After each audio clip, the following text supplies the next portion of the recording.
Hello, everyone. Welcome once again to Geeks Not Nerd, the podcast. I'm Captain Logan. And I am Vince. Vince today. Wow, with gusto, too. Vince with gusto. Just like sushi with gusto. Vince, today's question comes from Jedi794, who asks, how do you judge a superhero movie? How do you judge a superhero movie? And that's really all he asked. So I think this can be interpreted in many different ways, like the Old Testament. So the way we're going to approach this topic is to look at it seriously as how we personally judge superhero movies, how we review them, how I review them on Superhero Rewind, and how we talk about them on our shows, what we think is important, and how we judge them, and specifically how the critical process works. For how we do what we do with superhero movies, and just what we think is important with them. That's what we're going to talk about. Yeah. So you are providing a lot of interesting commentary on this topic. Indeed. I think that the deal is that a superhero movie is a movie, bottom line. Yep. And therefore, there's not too much difference between how you should judge a movie and how you should judge a superhero movie and how you should judge a regular movie. I was in a screenwriting class at one point, and Kevin Wilmot, the guy who taught the class at University of Kansas, I asked him if there was any real difference between writing, say, let me back up a little bit. He was teaching us on that particular day about the structure of a movie and the order of events and inciting incident and the plot point and where these things should fall. And I said, "Is there any real difference between say a drama or a horror movie?" Because I had an idea for a horror movie, and he says, "Oh, really? There's no difference at all." Granted, I made him sound very prim and proper, but he said, "No difference, none." So every movie has something in common, and when you sit down to judge a movie, you need to judge it based on how a movie works, and not necessarily based on whether or not it's a good movie or a bad movie. You need to sit down and understand it on its own terms, and I know that's easy to say, but there is no standard, and maybe on AFI would disagree.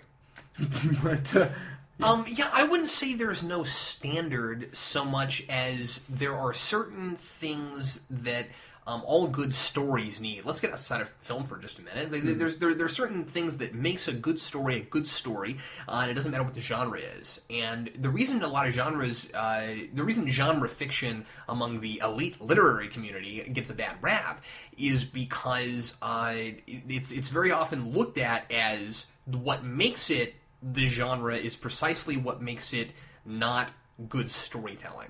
And that's just not fair. It is sometimes true, but it's just not fair. So what a lot of people who are writing quote unquote literary fiction, which by the way a lot of people, including myself, would say literary fiction is a genre unto itself. I never assumed that it wasn't. So what a lot of people writing literary fiction will tell you is you look at science fiction, you look at horror, and they're a lot more interested in a formula. They're a lot more interested in having the thing that makes it horror, makes it science fiction, than it is in character progression, than it is in having a character arc. All the things that you and I talk a lot about as being good fiction. And the thing that I think some of those folks fail to realize, and again, they're not wrong, that happens, but the thing that I think that they sometimes fail to realize, especially when they're teaching classes and they won't let you write genre fiction in their courses, I'm talking about creative writing professors, is that you can do both. You can tell a science fiction story where you have the inciting incident, where you have the character where you have good character motivation, where you're breaking status quo to tell a story, and the character has his moment of change, yada yada yada, all the stuff you're supposed to have in a story, and it can still fit within the genre. And that's why I think a lot of those teachers do that. Is because it's say you have to write this. You can't write science fiction. You can't write horror. You can't put these fantasy elements into your story because they want the focus to be in the right place. Yeah, we want you to write a good story before we want you to use these fantasy elements. We're not just trying to indulge this Mary Sue living out a world. Right. And just because you're walking through Never Neverland doesn't necessarily mean that you're telling a good story while you're in Never Neverland. That's a good point. What I said is maybe somewhat unfair when I said that they sometimes fail to realize that you can do both. I think maybe that's not true. Maybe more often it's they don't tell you that so that they teach you how to actually write a good story. Because a lot of beginning writers have the tendency to write what they like, as opposed to actually telling good stories. And so you know, they're gleaming stuff off of things they've read before, and they end up just, you know, copying things badly. You know what I mean? And so it is better to start simple. You know what I mean? Don't write the thing that you okay, so maybe you've got this, what you think is this great idea in your head for, you know, this wonderful fantasy world or whatever, but are you focusing on the character? Is there a person who's going to have an arc, or are you just going to, you know, try to thrill us with your brilliant, you know, creative imagination? Yeah, you want imagination. That is secondary to character motivations. It just is. We call it creative writing for a reason. It needs to be creative, but it also needs to be writing. But you know, the brilliant world is secondary to a good story. Yeah, and I think people get caught up on that. Like, how do I create a cool world? Like, well, that's not necessarily important. You and I have both gotten caught up in this. This is not me and you being snooty, you know, saying, we know what we're doing. No. We all start this way. Yeah, you know, you write a billion bad things before you write something good. You draw a million bad things before you draw something good. And I just keep drawing bad things. But that's exactly right. You know, you sit down to write something, and when you first start out, you're gonna do that. Especially if you're like us and you're into all this supernatural stuff. Your focus is what can I tell that's never been told before. I'd like to say this because this is an instance of a teacher actually saying this. Sure. Granted, it was for musical purposes, but still. I had a vocal instructor at one point, and I was living in a small town, so this is where people are fascinated with country music for whatever reason. And he had a student come into his office at one point while I was in there, and she said, "When are we going to start singing country music? I want to learn to sing country music." And he said, "Italy is a country." I like that. He's teaching her how to sing classically, and he actually, after she left, he told me, you know, I'm teaching these students how to sing a certain way, and then they can branch out from there. Mm-hmm. And so, yeah, that's absolutely right. Teach a student to write a certain way, and then they can branch out. So let's get into this, Vince. What is the difference? Because you said there isn't really. I mean, what? So I'm reviewing every superhero film ever made. So I mean, what is it that I've got to look at with superhero movies that's different from other movies? I think the big thing that you have to look at is there is a pronounced antagonist from protagonist. We have, I said that backwards, but no, actually, you're right about that. That's interesting. We have characters. You always have the bad guy. Mm-hmm. You don't always have the bad guy in any other genre. You know, the interesting thing here is that this is something I think is carried over from classic cinema, classic storytelling, from whatever. You have the knight in shining armor. You have the white hat. You have this is something that's carried from classic fairy tales. Fairy tale. That's what I was trying to think of. Fairy tales and fables into Western movies into superheroes. We have the hero, and then we have the villain. We have Snidely Whiplash, or whatever that guy's name is from Dudley Do-Right. And so when we're judging these things, we have to understand that a superhero is very much so the good guy. And you know, I think we have to give certain leeway for having a pronounced character. But we also need to make sure that character's motivations are thoroughly in line. So if we have a character who has all of Superman's morals and hoo-ha and whatnot, we have to accept that a person like that could exist. But I don't think that there's any reason why we shouldn't allow for them to have confused morals. Does that make sense? Yeah, absolutely. One thing I think you have to keep in mind too is that it's a relatively new subgenre, and it's hard to call superhero a genre. I think it's it's not hard to. I'm not sure we should. What I mean is, it's actually easy to think of superhero as a genre now because there's so many of them. Mm-hmm. But we didn't have a bunch of superhero movies, you know, in 1979. That's not that long ago. You know, it's only a couple decades. So you've said something to me that I think is thoroughly well worth mentioning right now.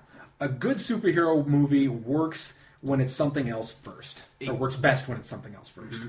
Because I really do think that superhero is a subgenre, not a genre. We talk about it as if it's a genre. There's so much of it that we've been able to kind of turn that into the big thing we talk about a lot, and it's awesome and it's fun. But the most stale superhero movies that I found are the ones that are just trying to be superhero, because the problem is that the formula is very simplistic. The superhero formula, admittingly, is really simplistic. It's the reason that we need different superheroes. It's the reason that Superman wasn't enough. That's why we wanted some other ones. You've got this. That's a great title. Superman is not enough. Ooh, yeah. Who gets to use that is the question. I don't know, man. We'll see if we can hang on to it. Batman was the obvious way to go after Superman. Right, right. Where and I mean, like, they're sitting around at DC and they're like, oh my goodness, Superman's popular. We need another one. And then they asked Bob Kane to come up with Batman, and he and Bill Finger, came up with Batman. There's arguments about who is a ripoff of the Shadow, apparently. Yeah, right. And I mean, according to Bill Finger. And I better say this real quick before people get upset with me. There are a lot of people now who say that Bob Kane didn't have nearly as much to do with Batman as Bill Finger did. So I'll just say that real fast. But regardless of all of that, you've got your really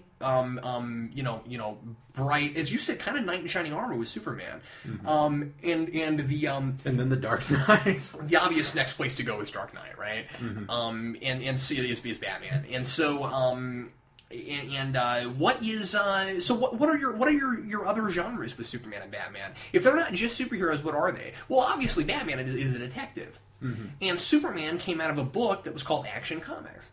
So Superman was action movies. It's very interesting. In a lot of ways, Superman came out of a genre that I think you very easily could just call the action genre, nearly the swashbuckling genre. I think you kind of.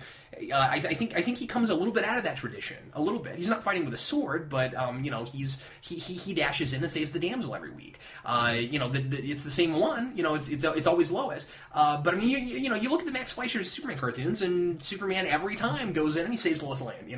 That's what he does. She gets in trouble and he saves her, and the cartoon is over. Meanwhile, Dark Knight is squashing the bad guy. Yep, that's his modus operandi. He is out there to get the Joker. Now, Superman kind of started that way, but it was short-lived. The first few issues were much more like that, where he was beating up the underground bad guys. But as time went on, it became a lot more like what you see with the Fleischer cartoons. And then Batman is detective stuff, and it's underground crime drama. It's good that Nolan has finally brought Batman into a lot more of a crime drama kind of thing, because it's what it is. That's a lot more what it started with. And if you go and you start looking at the classic superheroes, a lot of them end up being other genres.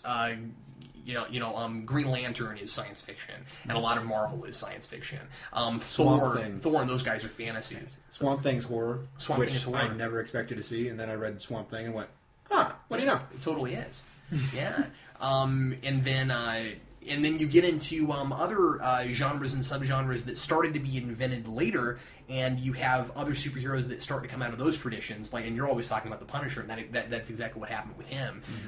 He came out of a tradition of revenge fiction that was getting really big in the 70s.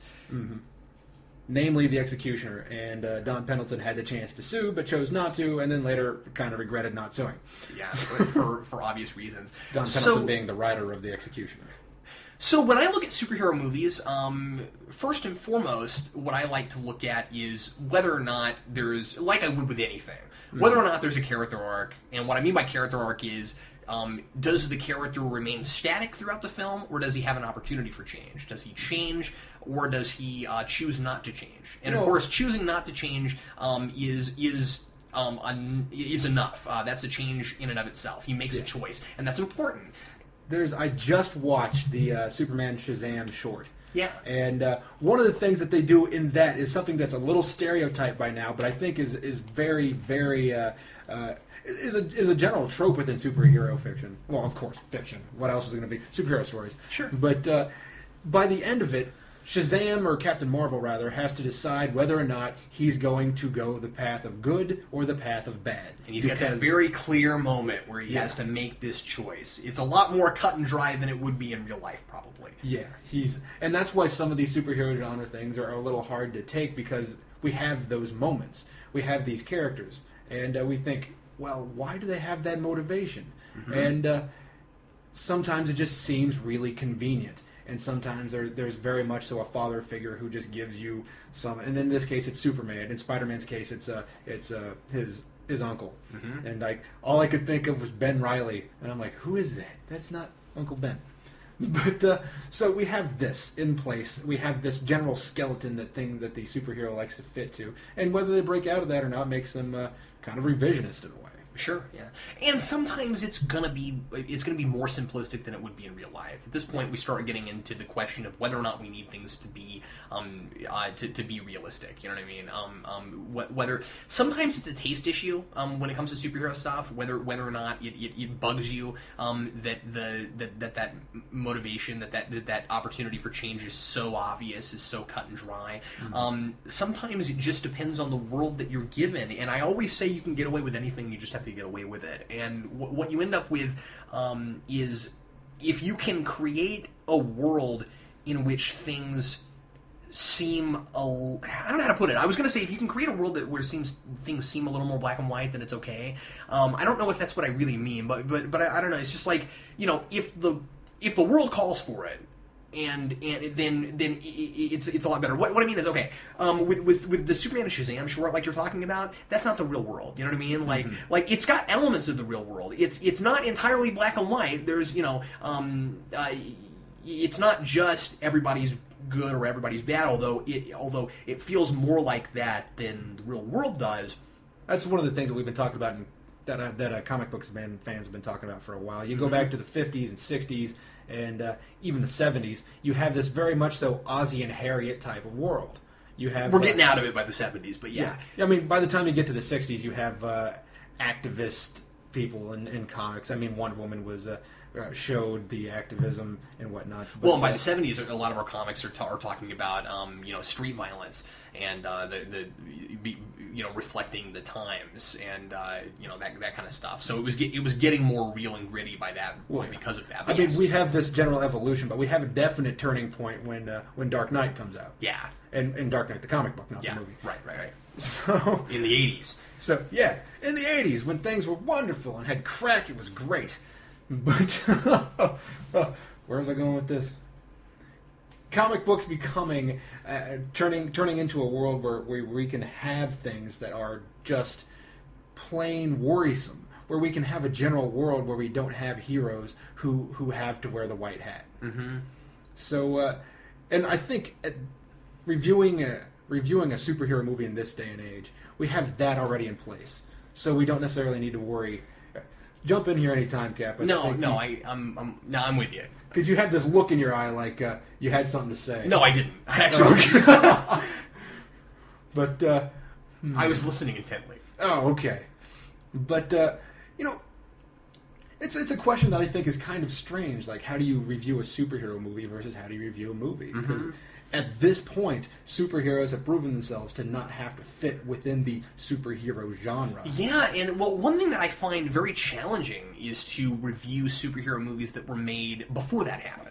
To review the ones that were creating the genre, and this is where we start getting into a lot of the stuff that we mention a lot, especially doing Who Reviews the Reviewers, where we're talking about how important it is to have historical context and how important it is to look at something as it was made in the time that it was made in.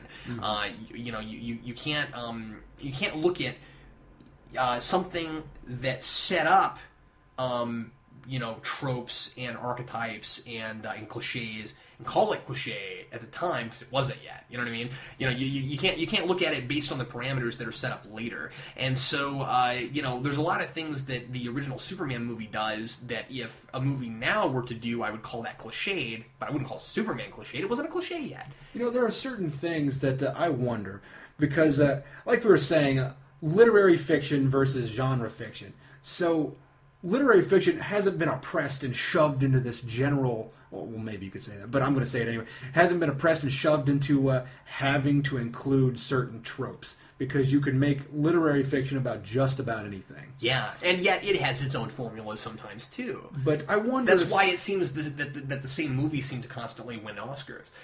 I suppose that makes sense. Actually, that's a good point. But the reason why I wonder if maybe we shouldn't judge older movies a little more harshly at times, specifically older genre movies, because they are being forced to produce an inferior product just because it's trying to fit within a genre. Now, that's not always the case. I'm just tossing out an idea here. I'm not necessarily saying I believe that. Sure, I see where you're going with that. What I would say is that I think I would use a different word. I don't think I would say judge. I think that that what we should do is go back and look at older films and be able to do two things with them. We should have this historical perspective to know what they were doing at the time and why it worked then. And then the other thing we should do, and I think this is maybe what you're talking about, is say, here's where we improved on it and here's why we got better at it.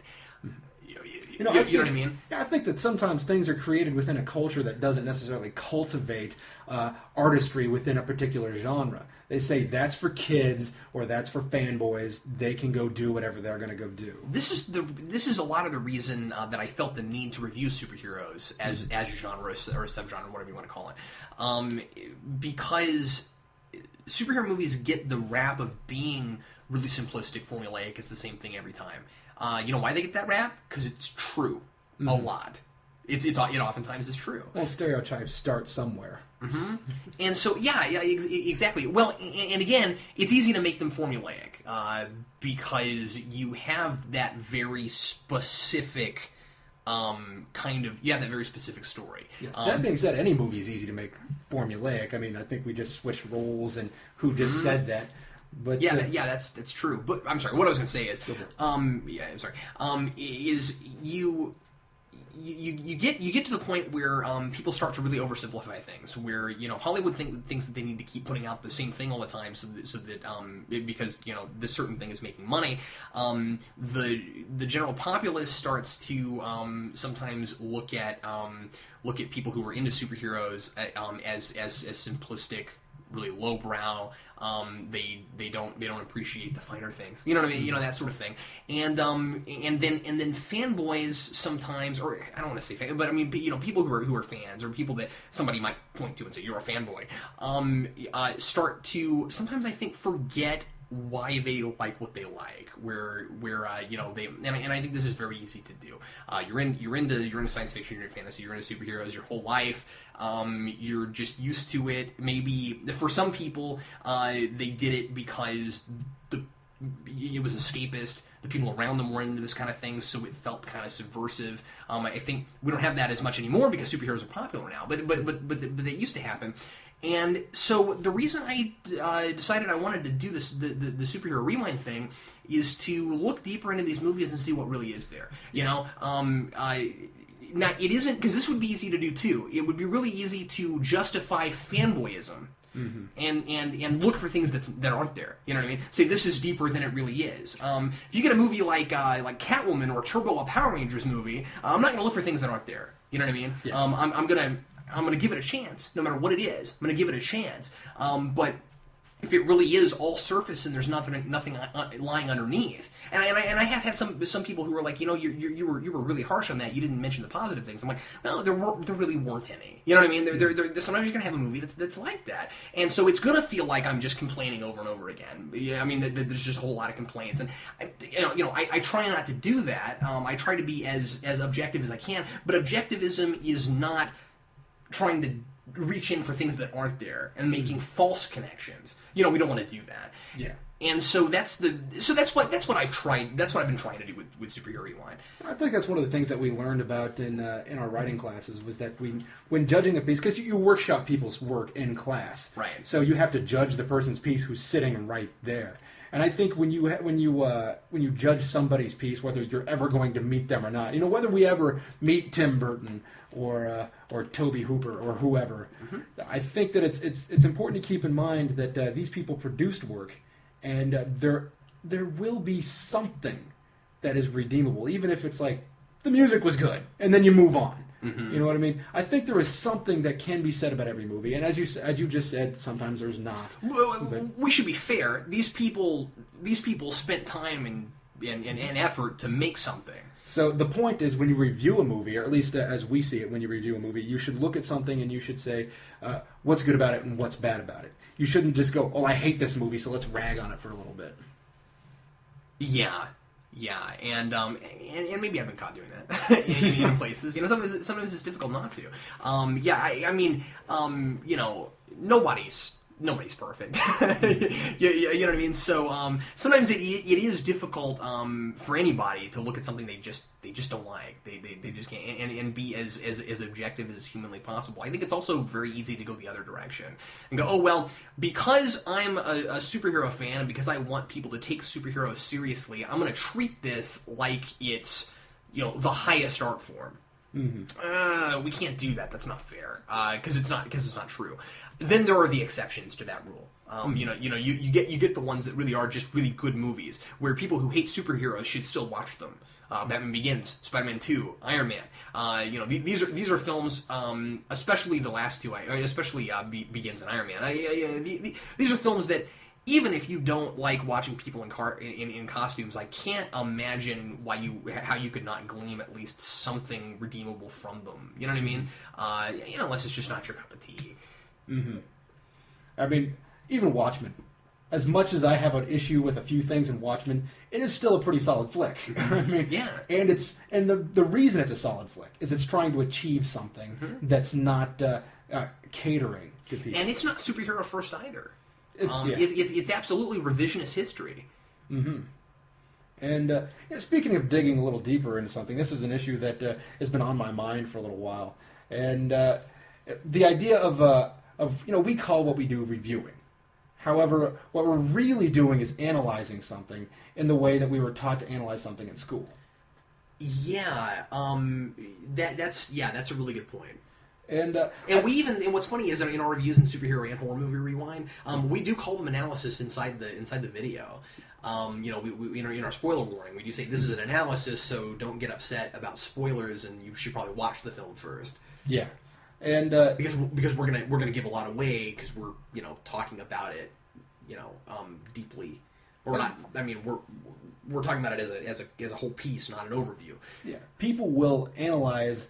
I mean, you can find whole books where they analyze a movie, where they analyze a genre. Absolutely. And they discuss the tropes, they discuss the events, and you have to talk about the events within the film in order to analyze it. Because sometimes the ending holds something important. In fact, in my mind, if the ending is worthwhile, then it holds something important. Because that's where the character makes their decision.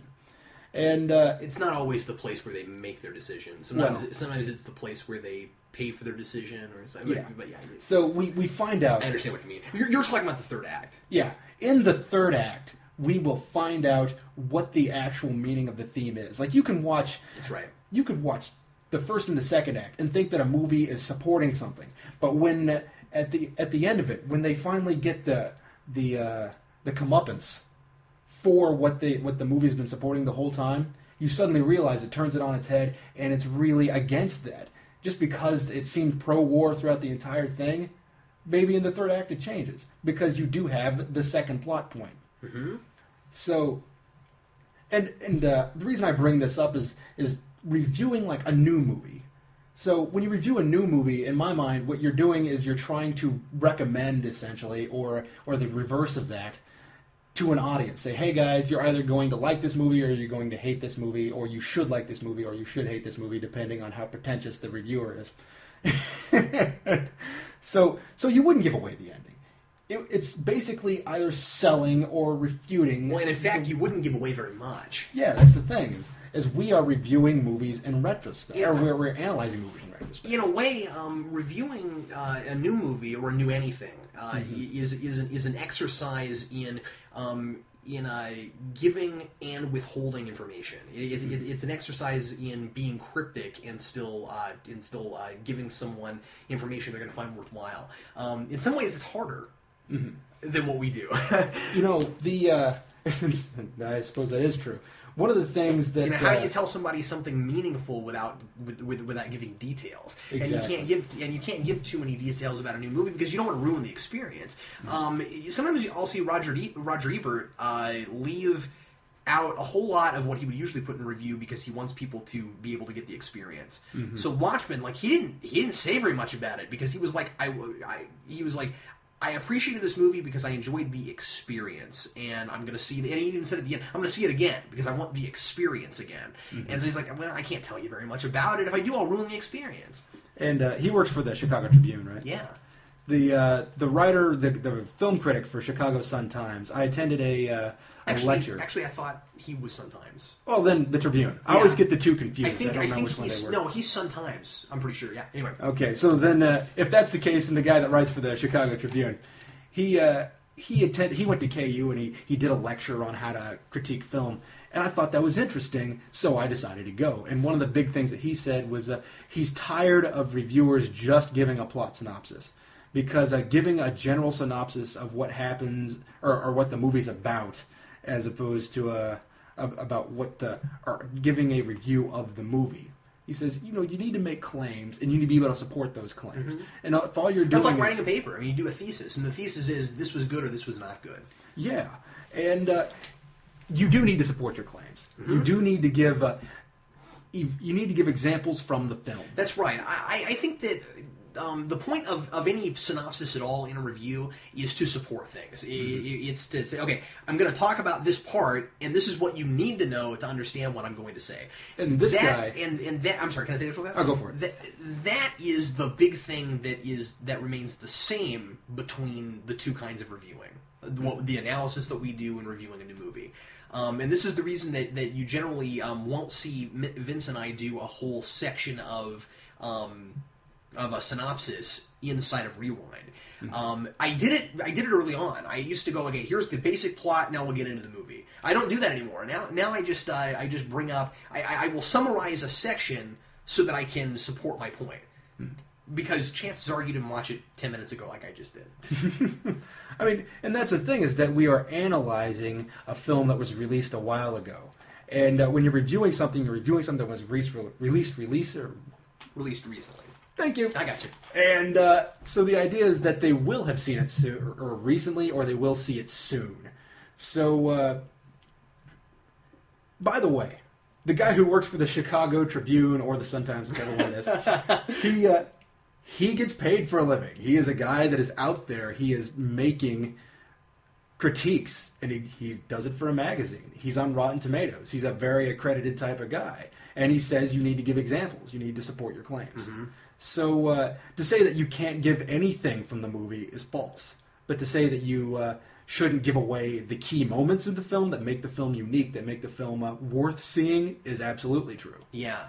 And well, I think it's just lazy writing if the bulk of your review is just synopsis, and it is with a lot of professionals, and that's really strange. And I think a lot of the way they get away with it is some of them are just really good at writing, so they make it sound good. You know what I mean? So it's like, I can put this in a really cool sounding way. I'm like, yeah, but you're not telling me anything I couldn't have gotten just looking at the synopsis on IMDb. Why did I need this? I need your review to be different from the other 14,000 reviews that are going to be written about this. And when you get outside of professionals, there's so many people doing this now that we have to make it personal. One of the things that that you do that I think is interesting, and I adopted it for mine. I think that's the way it happened. Anyway, I think it's a commonality between analysis and reviewing, is that you find an angle. And for the reviewing, it's good or bad. For the analysis, it's what is the point? You could do it about the theme. You could do it about what the purpose of the film was. And the reason I bring this up is because I feel like commenting on your Batman and Robin review. Oh, okay. So I think that's interesting. His angle was that it was a toy commercial. That was the point of it. They were trying to push merchandise. And essentially, I feel like that's kind of the reverse of Transformers. They're trying to get people to buy TV shows or watch a TV show because they have all these toys out there that are already popular. Yeah. So I just think it's interesting. I think there is an angle that should be taken in some way. Well, and even Batman and Robin, I mean, I changed what I did at the end, and I reviewed it as a movie and then also as a toy commercial. And it was kind of a joke, but I was like, it's a toy commercial. It's about a 2.5. It's not a bad toy commercial. But yeah, you that's the thing with analysis is that you're trying to bring something maybe a little bit different to the table. You and I went to school for writing, so you're always going to see a very heavy narrative scope in what we do. You're going to see us really heavily look at narratives, and sometimes people don't really care for that. We'll get and I mean, this is fine. People are entitled to their opinions. There are critics out there that are purely the aesthetic. That's right. Yeah, and the thing is, I don't think there's anything wrong with that because some people went to school for certain things, or they just study certain things, and they know what they know, and so they talk about it. You and I know what we know, so that's what we talk about. So sometimes I will only briefly mention the action, or I won't, or I'll forget to mention it at all. And I focus on certain things, and sometimes some folks will be like, "Man, you spent 25 minutes on this movie, and you left these certain things out. You had plenty of time," but I still focused on the parts that I had something to say about. And I won't. They're not really overviews, but that's how we look at them, and that's just I don't know. That's just how we do what we do. Mm-hmm. I mean, if you've gone to film school. I suppose there's a difference between going to writing school and going to film school. Oh, there's a huge difference. Because part of it, part of the difference is that they make you use different writing styles. Well, so does being a history major. No, that's not what I mean. No, that's actually exactly what I mean. Well, because film. In fact, being a film major is a lot closer to being a history major than it is writing major because you have to use. What's it called? You have to use MLA style in English, and you have to use AP in the other. I think that's it. Yeah. Use Chicago style. Or is it Chicago? And I think you're right. There's a third one. Yeah. Okay. Yeah, it's Chicago style for history. I think it's the one you said for film, and then it's MLA for. It's MLA for. That's the one I know because I did that for 5 years. In classes where they have general people, like I think if you're a master's student, they make you do that for film. But I think if you're just an undergrad, they make you do MLA, just because that's one most kids will be familiar with. Well, we're way over time. Do you have any final thoughts on this before we run to rants real fast? I think that when you judge a movie, you judge it based on its own merit. You don't judge it by the ultimate standard. You're not going to say that Superman is good because it's good in this way in reference to Citizen Kane. You're going to say it's good because of its merits. What is it trying to achieve? Mm-hmm. Yeah, and we didn't even talk about that, but intent is important. Yeah, and I also think that sometimes you need to judge whether or not their intent is worthwhile. Unless you think the intent's not worthwhile. That's exactly what I was going to say. Or morally reprehensible, which can happen. If you really find that the only thing that you need to talk about is the theme, and sometimes that's what I like to do, that's what I like to talk about is theme. But if you talk about the theme, sometimes just pinpointing the theme isn't enough. Oh yeah, absolutely. Sometimes judging whether or not the theme is worthwhile is the point. So, yeah. Any other thoughts for you, Cap? No, I'm good. Let's go ahead and go to rants. All right. And why don't I start this time? All right. I want to talk about Free Comic Book Day. Because Free Darn Comic you, Day Free Comic Book Day. I know, I'm angry about Free Comic. No, Free Comic Book Day comes up in May, and we were talking a lot about Free Comic Day last year, and we'll be doing fun stuff for Free Comic Day again this year. I was watching Comic News with Duke and Manos, and they were telling us what some of the free comics were going to be for this year, and Free Comic Book Day in some ways is kind of lamer than it should be, I think. Because how often do you get a free comic at Free Comic Day that doesn't feel like a gimmick? Yeah. That's the thing I don't like about it. Is like there was a time when we got a lot more free comics on Free Comic Day that were like reprints of old comics, or like of comics, not old but comics like from earlier in the year that maybe you didn't purchase and now you get one for free, and it's it's a regular comic. It's the regular page length. It's a real comic book, and now it seems like they're almost just ads. A lot of the time, and then like last year, they put out that Green Hornet thing where you got like where it looked like a comic, but then what it turned out to be was just a it was just like first 3 or 4 pages of these different issues of different Green Hornet books. It was like a sampling of the Green Hornets. Exactly, that's the word I was looking for. They were samples. And Marvel does a lot of this, and I think DC maybe does some of that too. Although last year, what DC did is they put out they did a Free Comic Day version of Blackest Night #0, and you got the whole issue. They should do more of that, I think. Because the point of Free Comic Day shouldn't be just to try to show people what's to come. You're already doing that with ads in your comics. You know what I mean? Like, I don't think that's helping you get new readers. I really think that Free Comic Day should be a lot more about getting new readers than it is about trying to get your current readers to buy certain books. I think because I think that Free Comic Day is especially a really good way to get kids into comics. You get kids who say who try to get their parents to take them to the store because they know that they're going to get free comics. They get them and then they don't get excited because they're not cool. Yeah, shouldn't you? I mean, that's something that's always bothered me is they give us like the table scraps for Free Comic Book Day. Yeah. Like, why don't you give us something that's going to get us jazzed? I mean, if I'm reading a sampling, I really don't care. If I have to buy something, give us what I really want in a free comic book. On Free Comic Book Day, if I was a new reader, I would want a whole story. I would want a one-shot that is good. Yeah, with sure. good artwork by a good writer. At this point, I would even take a bad one-shot, but just a one-shot, you know what I mean? Like at this point, it would even be kind of okay with me if it just wasn't even that good, but I just need, a full, a story.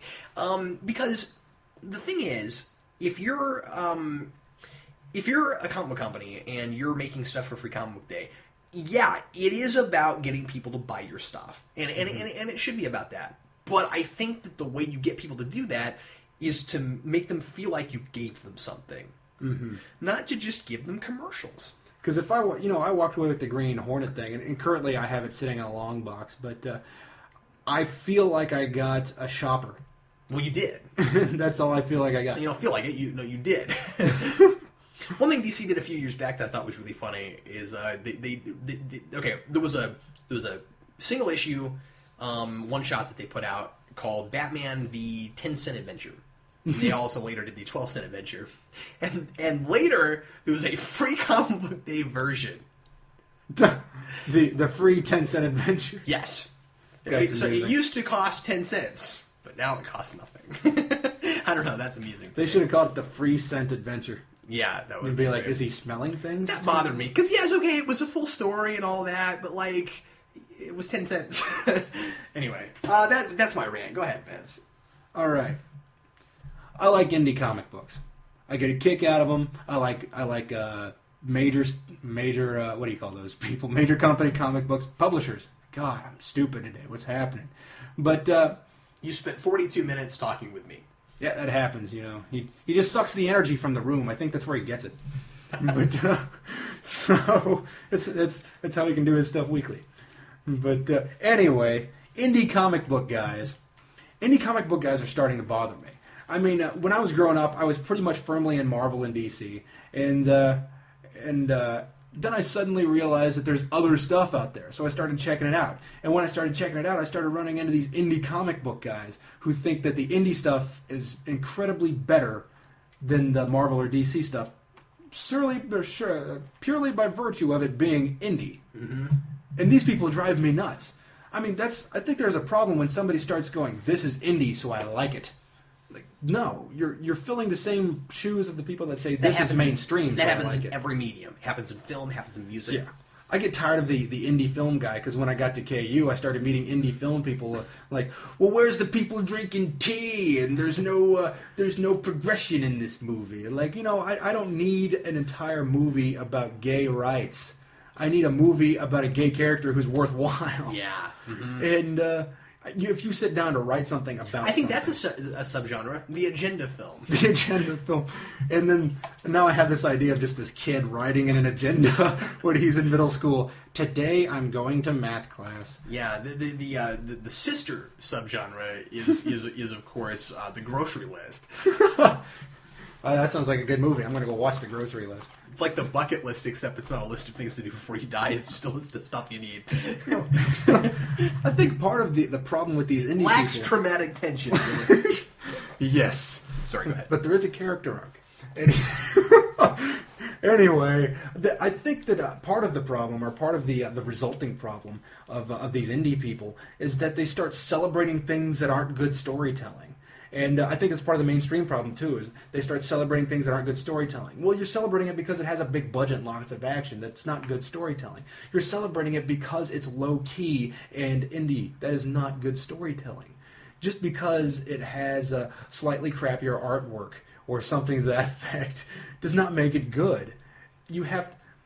Like, for example, I've been just suddenly picking up indie comic books just to see what they're like. I'm like, oh, I haven't heard of that company. Let's buy that one. And I bought one the other day. I'm not going to say the name of it because I've forgotten. And you hated it. But it was... No? The story was extremely formulaic, which, okay, I can get behind something that's formulaic. But there were like... just in the synopsis in the front of the book, because I bought the graphic novel, they had... Just, like, you could tell this guy had no idea how to write a paragraph. And when you're reading the dialogue, it didn't feel like dialogue. The characters' voices were all the same. And there are people out there that say you have to read this because it's indie. And that bothers me, because I'm starting to see this growing theme within indie comics where these people have no accountability unto themselves. They're just writing something down because they think it's cool. And Marvel and DC and major movie studios will publish or will greenlight or publish things just because they think it sounds cool. But there's a difference in how they do things. So, I don't know. The reason why I say indie guys is because I tend to run into more indie people that are obnoxious. Mm-hmm. Well, that's not to say that there aren't a lot of really brilliant indie stories. But the thing, but the thing about indie comics, and I mean, I don't want to give that idea. Obviously, I don't read a whole lot of indie because I just have always been really mainstream. Mm-hmm. I just grew up like that. I don't have anything against anything. I just don't find it. You know what I mean? Like somebody has to hand me something awesome before I find it. It's just how it is. And anyway, I plan to do more indie books on late night, but there's actually a couple I'm waiting for people to send me in the mail that just haven't gotten here yet. So it's gonna happen. So what I'm really trying to get here is the reason why there's so much anime out there that I don't like. There's the reason why there's so much. It's the fans call for things that aren't necessarily good. They call for things because it fits the criteria that they think they should be liking because they're part of this counterculture. Like, you like that, so I'm going to like this. And then they feel like they're in an elite. Yeah. It's sort of this elitism, you know what I mean? It's these kids who like it to be the opposite of the government culture. They don't like to be oppressed. Or like maybe that's the issue, is they like to feel like they're oppressed and they're trying to fight against it. I don't know. Yeah, that's weird. Well, we're crazy out of time. Thanks for listening to this 50-minute podcast, and we'll see you again next time. I'm Captain Logan. And I'm Vince. Thanks a lot for listening.